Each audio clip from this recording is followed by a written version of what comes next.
اور اب بات پینما کیس کی، تو ایک اور قطری خط سامنے آ گیا ہے۔ قطری شہزادے کا 22 دسمبر کا ایک اور خط عدالت میں جمع ہونے والے پہلے خط میں اٹھنے والے سوالات کے جواب میں لکھا گیا ہے۔ قطر میں کی گئی سرمایہ کاری کیش کی صورت میں کی گئی تھی۔ خط کے متن میں یہ بھی کہا گیا ہے کہ سرمایہ کاری کے وقت قطر میں کاروبار کیش کی صورت میں ہی کیا جاتا تھا۔ خط کے متن میں یہ بھی کہا گیا ہے کہ 2005 میں کاروبار کے زمرے میں $80 لاکھ بقایا تھے۔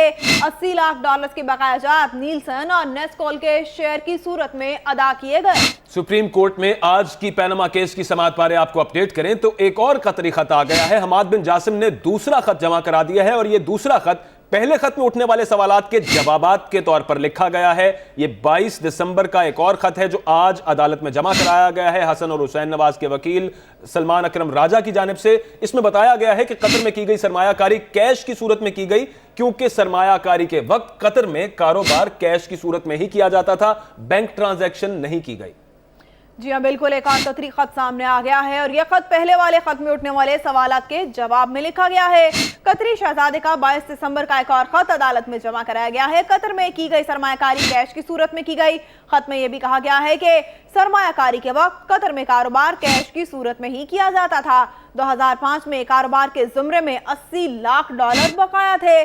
$80 لاکھ کے بقایا جات نیلسن اور نیسکول کے شیئر کی صورت میں ادا کیے گئے۔ جی ہاں، پینما کیس کی سماعت آج ہوئی، جہاں پر حسن اور حسین نواز کے وکیل سلمان اکرم راجہ نے قطری شہزادے کا ایک اور خط، دوسرا خط جمع کرا دیا ہے۔ یہ دوسرا خط جمع کرایا گیا ہے پہلے خط کے بعد اٹھنے والے سوالات کے جواب میں، اور اس خط میں یہ بتایا گیا ہے کہ قطر میں جو سرمایہ کاری کی گئی تھی شریف خاندان کی جانب سے، وہ کیش کی صورت میں کی گئی تھی۔ سرمایہ کاری کے وقت قطر میں کاروبار کیش کی صورت میں ہی کیا جاتا تھا۔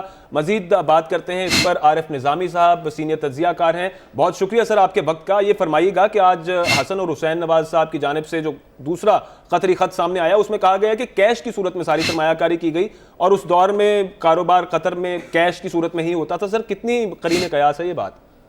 دیکھیں، یہ تو بعد حرابی بسیار مختلف قسم کی تعویلات پیش کی جا رہی ہیں۔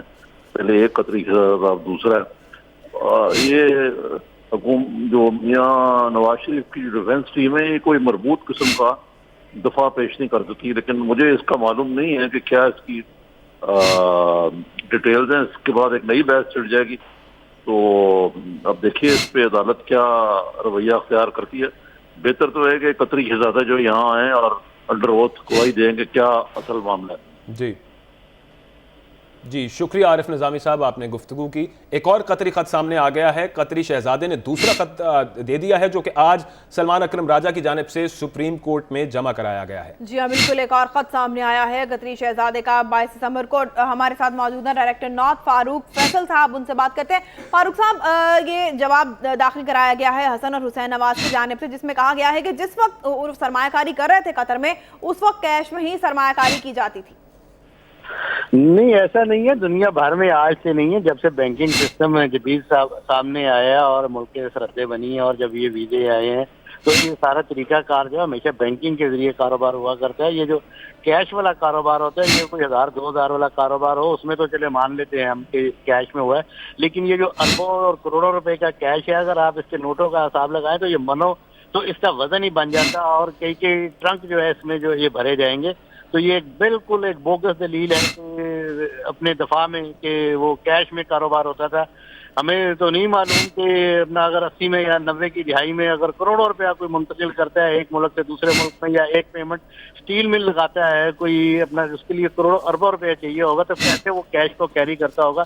یہ انتہائی ایک فضول دلیل ہے، اور یہ کسی کام نہیں ہے، جس کی کوئی قانونی حیثیت نہیں ہے۔ اس وقت تک یہ قانونی حیثیت بنے گی جب جو شخص جو کہہ رہا ہے کہ میں نے پیسہ دیا ہے ان کو یا میں نے ان کے ساتھ کیش کا کاروبار کیا، وہ خود عدالت عظمیٰ میں آ کر انڈر اوتھ آ کے یہ بیان نہیں دیتا کہ جو اس نے خط میں لکھا ہے اور وہ سارا ویسے ہی ہے، اور ویسے بھی غیر ملکی کی گواہی۔ جی فاروق فیصل صاحب، اون صاحب بیورو چیف اسلام آباد بھی ہمارے ساتھ ہیں، ان سے بھی بات کرتے ہیں۔ اور یہ بتائیے گا، آج جو جمع کرایا گیا ہے دوسرا خط سلمان اکرم راجہ کی جانب سے، اس میں یہ بھی قطری شہزادہ نے یہ بھی کلیم کیا ہے کہ میاں شریف کے ان کے والد سے قریبی تعلقات تھے اور سرمایہ کاری کیش کی صورت میں کی گئی، اور اس کے بعد یہ حسن اور حسین نواز کی جانب سے خط ہے، اور وہاں پر وہ اپنے باپ کی بات کر رہے ہیں، درمیان میں پرائم منسٹر صاحب یا ان کے بھائیوں میں سے کسی کا نام نہیں ہے کہیں پہ۔ بالکل اکبر، اور میرے کوئی ہزاروں لوگ ہیں جن سے قریبی تعلقات ہیں، اور میرے والد صاحب کے بھی، اور یقین کر لیں کہ مجھے